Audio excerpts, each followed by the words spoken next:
Hello, thank you for being in a new video. This time I have a review of the TCL 408. Let's get started.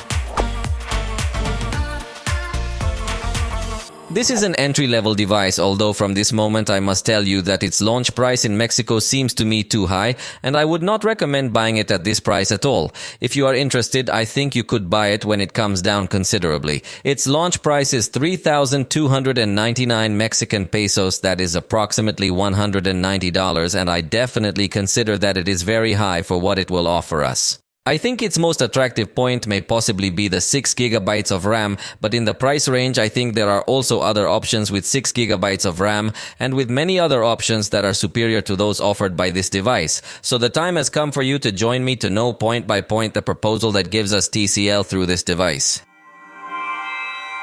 On the front, we will find something simple with considerably thick bezels, but I think I have expected it within its range. Then it has a use of the front that we could be grateful in a device of the year of these, only it does not offer us some special Gorilla Glass protection or something similar. On the right side, we have the volume buttons along with the power button. On the top, a microphone and a speaker grille. On the left side is placed the tray where we can place a microSD card and a nano SIM card.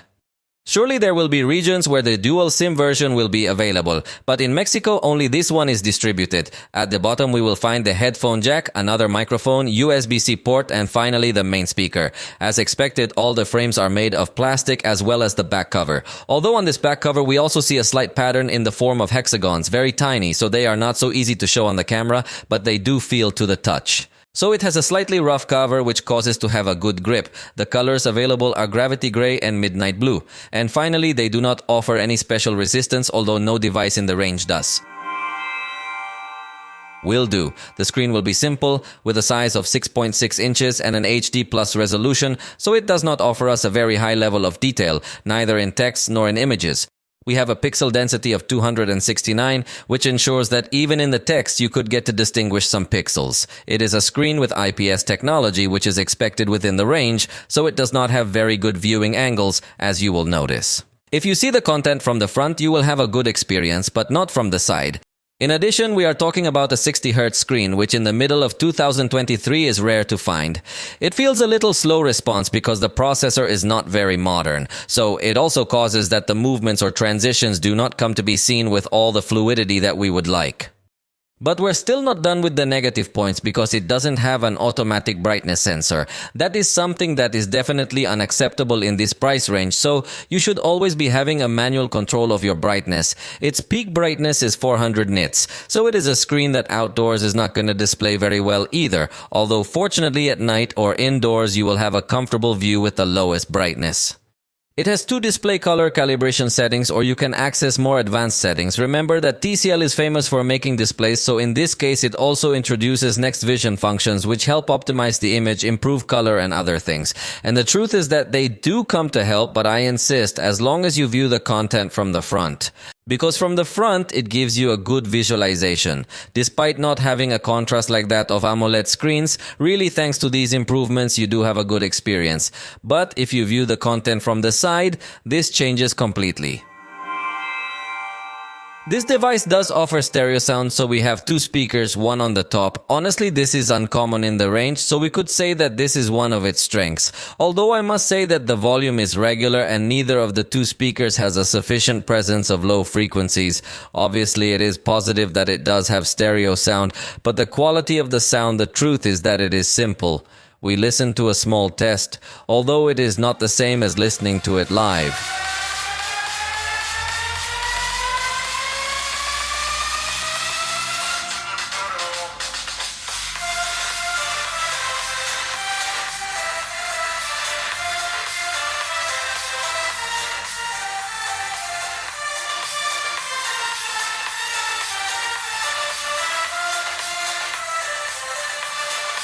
There is no doubt that the stereo sound will give you a totally immersive experience, and for that reason it may be one of its few strong points. Through software, the sound will not have any additional functions, no equalizer or anything like that. It does have headphone jack, and if you want to use wireless headphones, it only supports SBC and AAC codecs, which I think for the price range is not bad. Below, you will hear an audio test recorded with the microphones of this device. Estoy probando los micrófonos de este dispositivo de TCL para conocer su calidad, en este caso con solamente voz. In this kind of audio conditions, the sound is captured in a good way. Next, we will capture the sound of very loud music.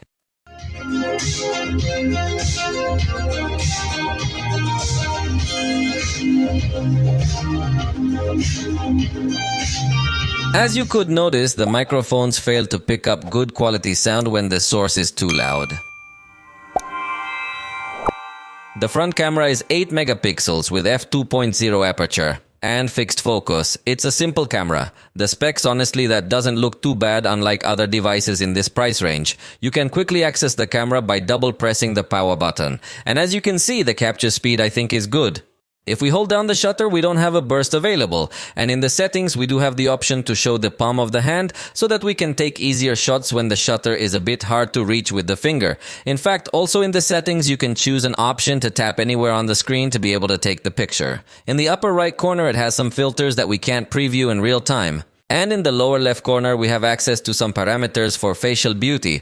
Possibly the selfies are one of its strong points because in the price range it's very common to see selfies of lower quality. But here we have a good level of detail. The only thing to note is that it has fixed focus. So if you are too close to the camera, you could be out of focus. The ideal in this device is to have the arm slightly stretched so you have a better focus and a better level of detail. But I insist that the photo quality is good with respect to the capture of colors. Note how even indoors we have a good saturation of colors, although obviously much more presence of graininess, but it is expected within the range. In backlight, the preview does not look optimized, but fortunately it does have automatic HDR. Although unfortunately the result does not look very attractive, as there are areas that still look overexposed and other areas that are completely burned out, although obviously in this price range we could not ask for a spectacular treatment of backlight.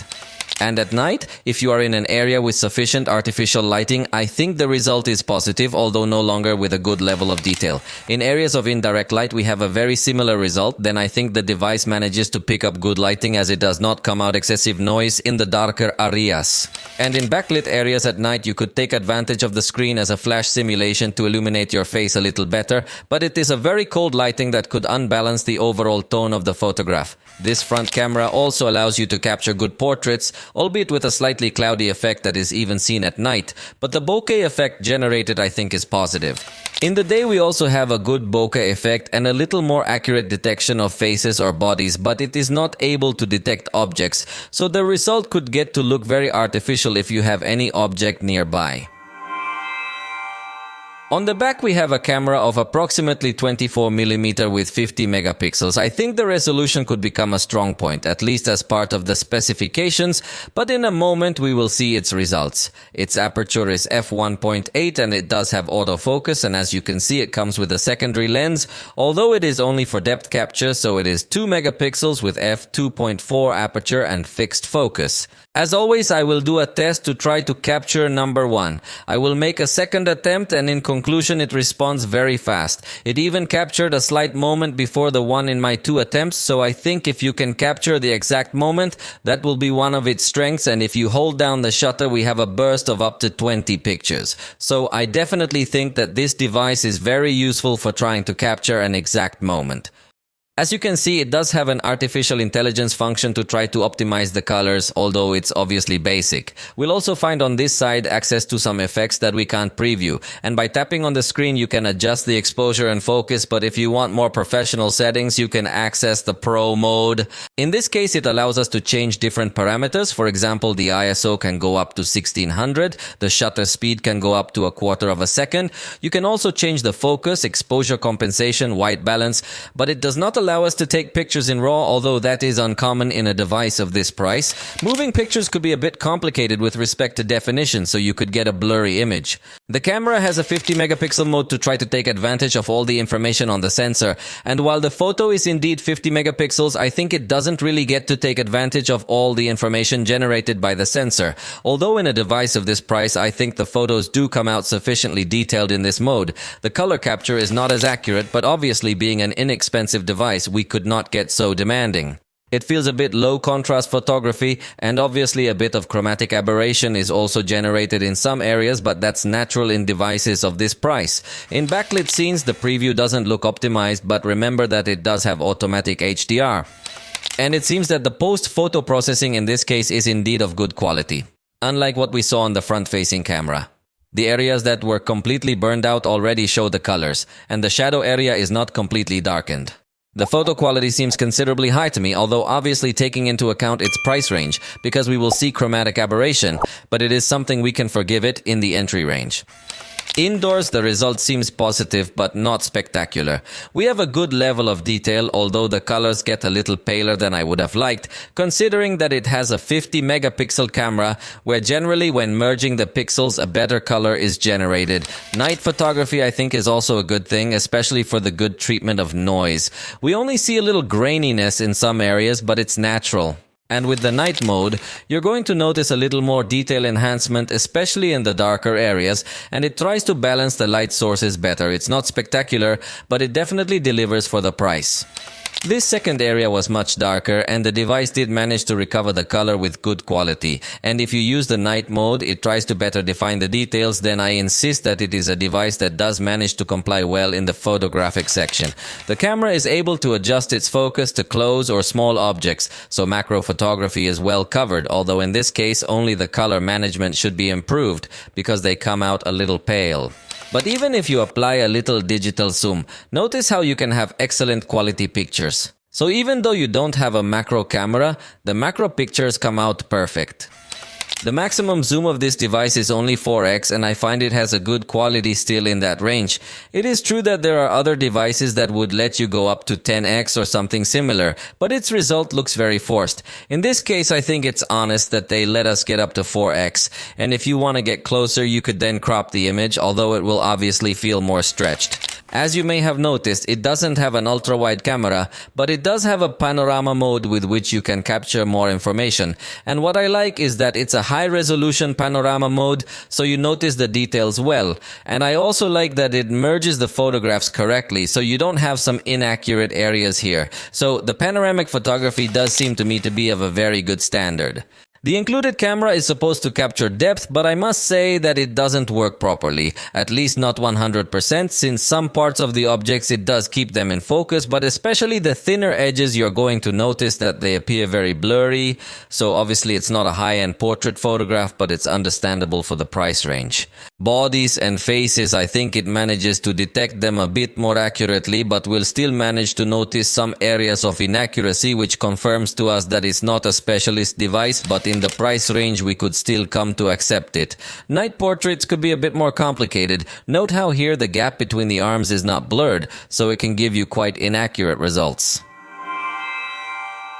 For video recording, we will only have full HD at 30 frames per second, both in the main camera and in the front camera. This is something positive, since even in this range there are some other devices that dare to have a recording in HD only, but here we do get full HD. For video recording, we will also find some color filters available, and you can start your recording with the microphone off. Once you have started recording, you can take pictures. You can also pause and resume the clip, and regarding the zoom, you can zoom in and out with one hand. You can also turn on the flashlight without the need to stop your video recording, so in this sense it gives you a more advanced experience than the iPhone. What it doesn't let you do without the need to stop your recording is rotate to the front camera, but those kinds of features are more advanced. For the price range, I think it still manages to record in good quality, although obviously you will notice some aggressive exposure jumps and possibly white balance changes.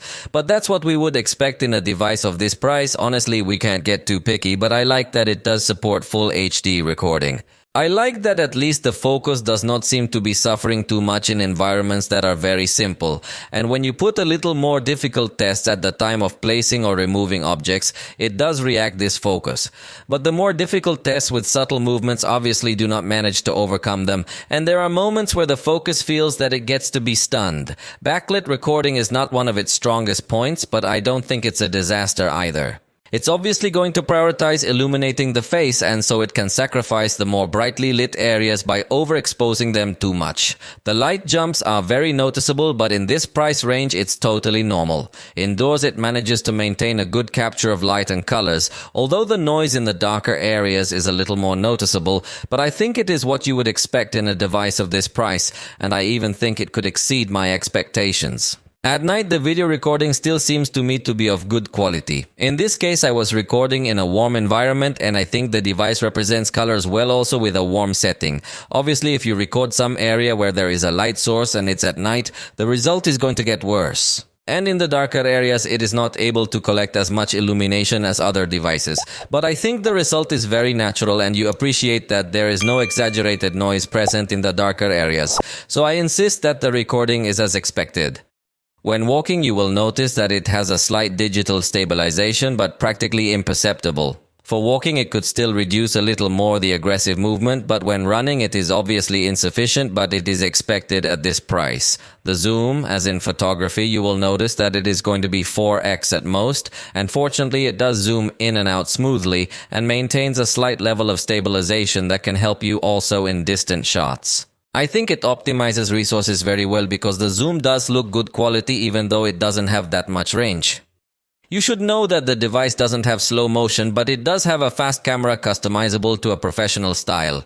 That is, unlike smartphones where we see 4x, 10x and similar settings, in this case you have to select how many frames per second you want the final video to go, between 12, 24 or 30, and the frequency of the pictures that can be every half second, 1 second, 3 seconds, 5 seconds or 8 seconds. So, it can be a bit complex to record your fast camera, but you can have it.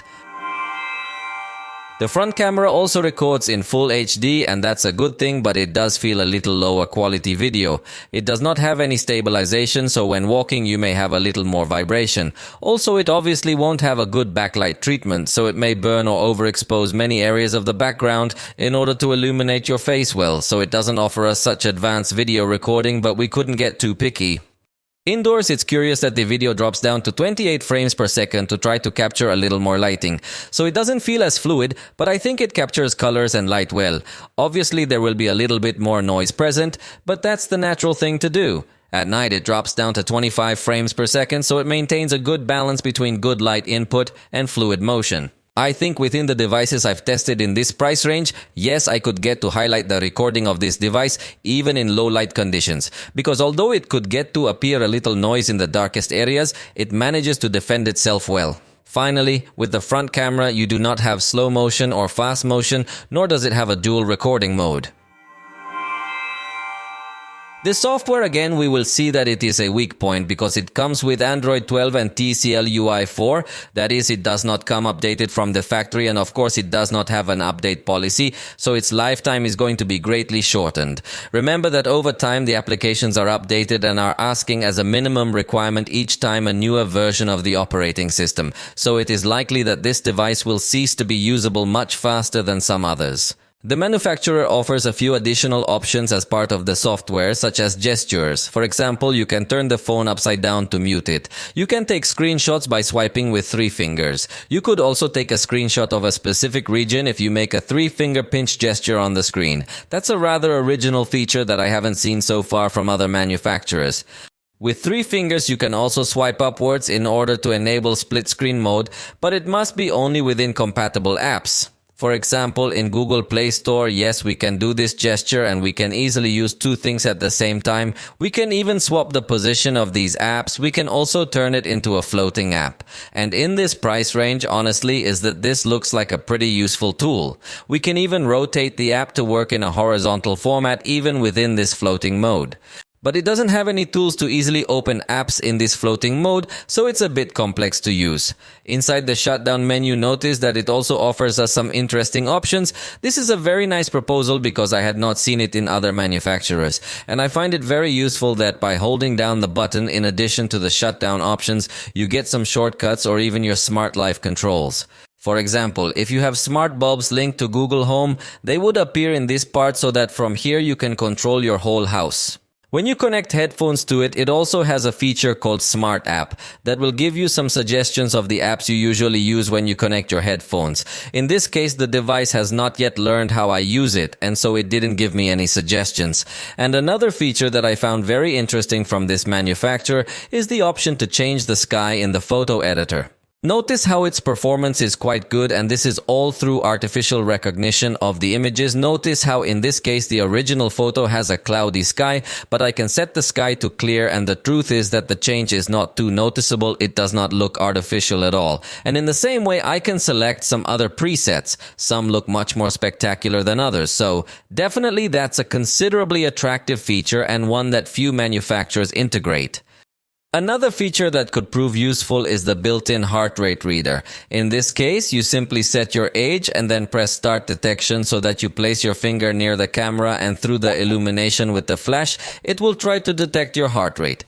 Ideally not talking, but I'm talking a little low so that the application can correctly detect my heart rate.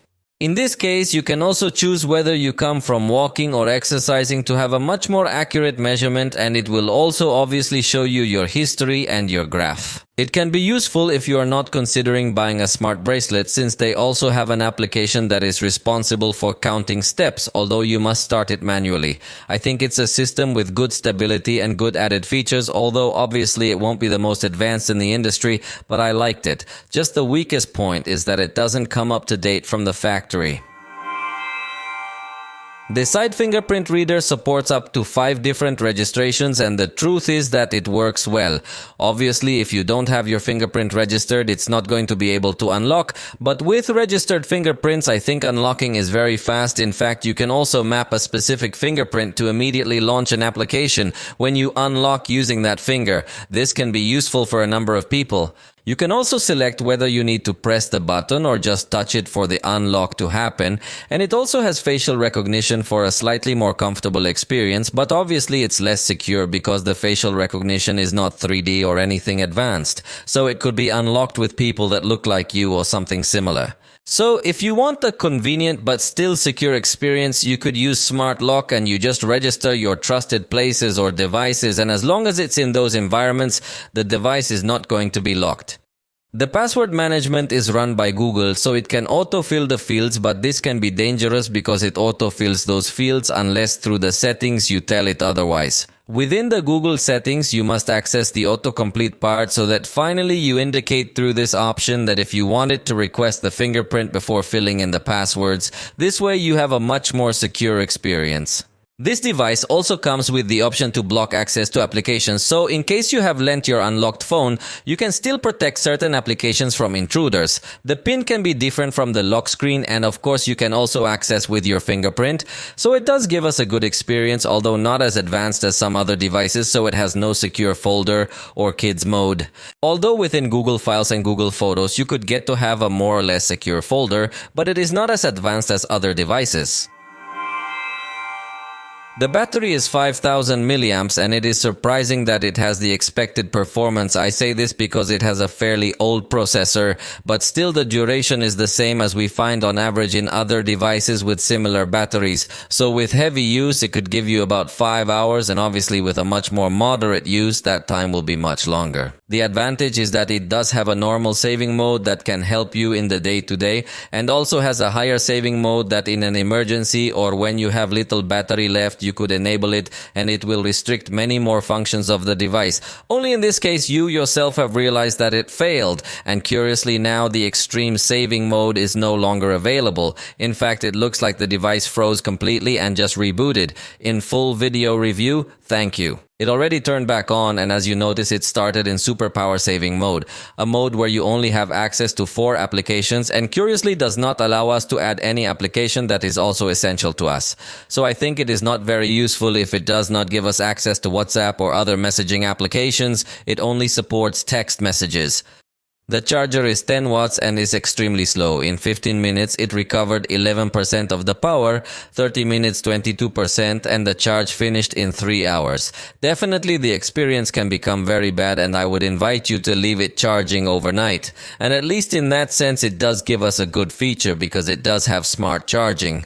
It's a bit hidden and it's disabled at the factory, but you can turn it on so that if you leave it charging all night, it will charge slowly and finish charging just when you wake up. So the battery life is fine, but the charging is very slow.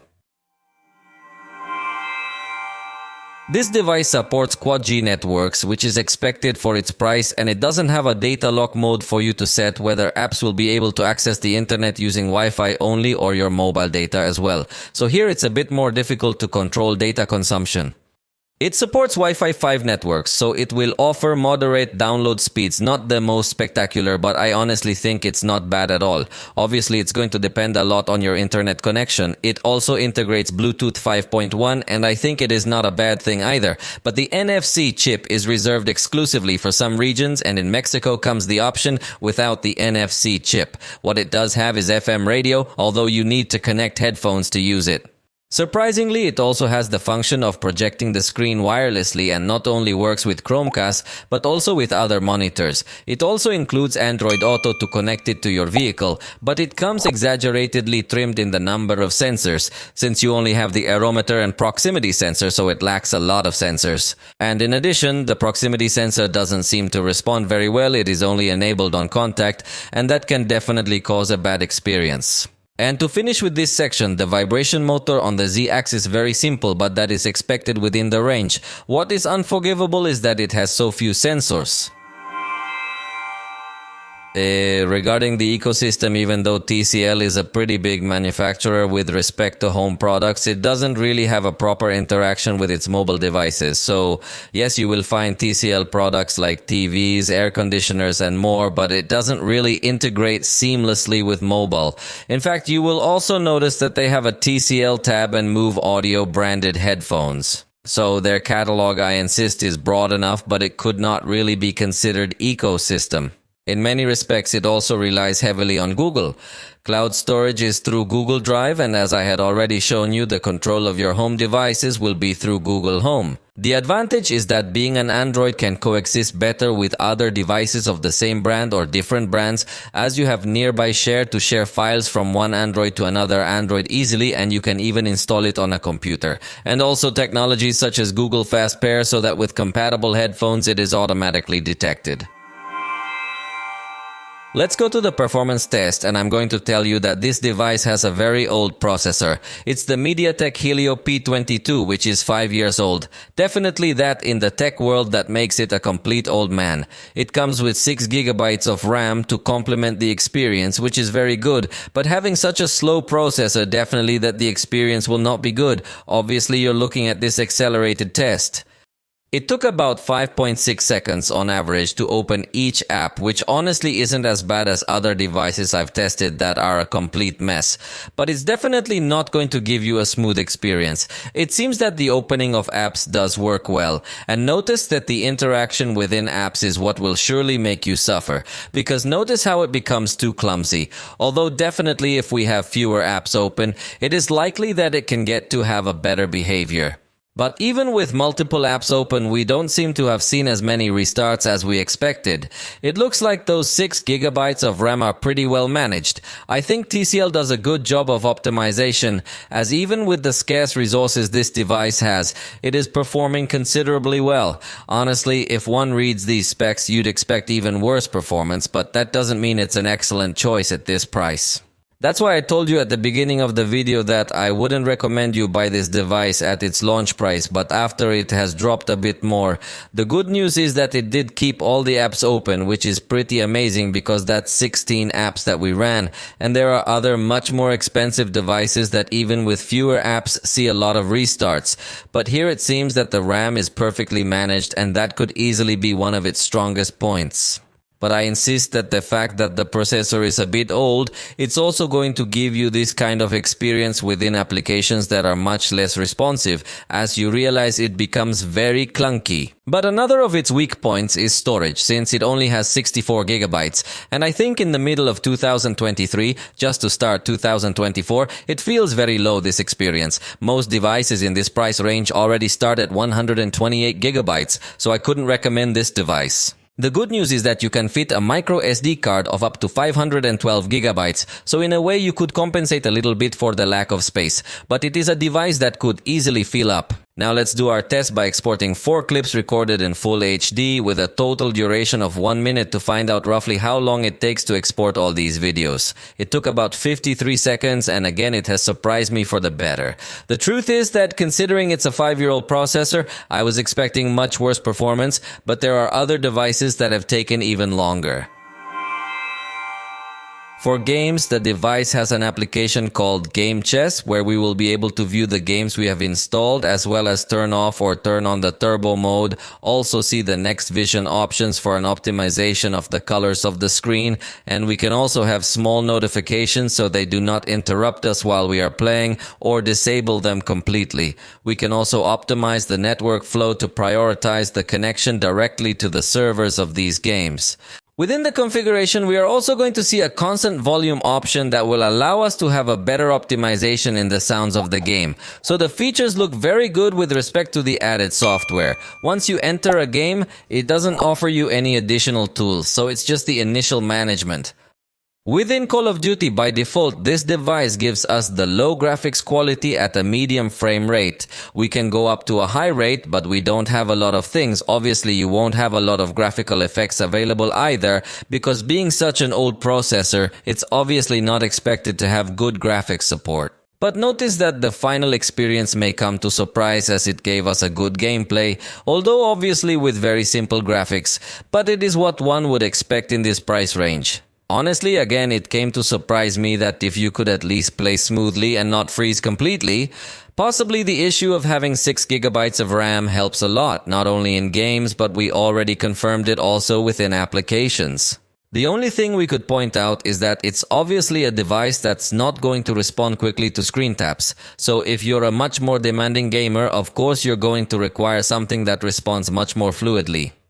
In the Legends game, we changed the automatic setting to put it on low quality, going up to 60 frames per second to see how far it was capable of going. In this case, it's not able to maintain good stability, so we noticed moments where it was able to go up to over 30 frames per second, but also moments where it dropped dramatically, so it doesn't give you such a smooth experience, which was to be expected obviously with these specs.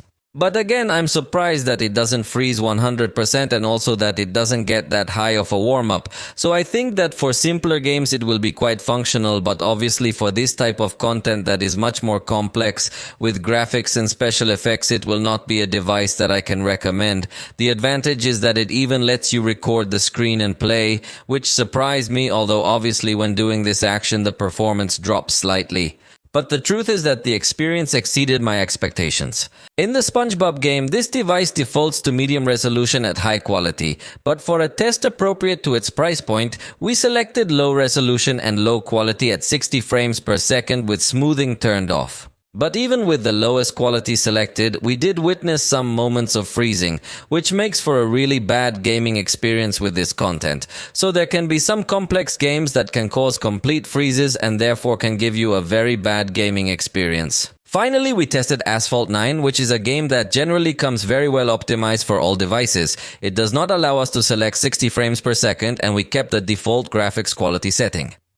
And as I told you, this game is perfectly optimized, so it automatically adjusts its graphics quality according to the quality of the processor. So in this case, you don't see such spectacular graphics, but it does maintain an excellent fluidity, and you don't see the game freezing at any time. Therefore, it can give you an acceptable experience in some games, but it is not a device that I can recommend for gaming. Obviously, if your priority is gaming, there will be many more options with more modern processors. For the moment, we have reached the end of this video. I hope you liked it. If you did, you know you can let us know, and we'll see you next time.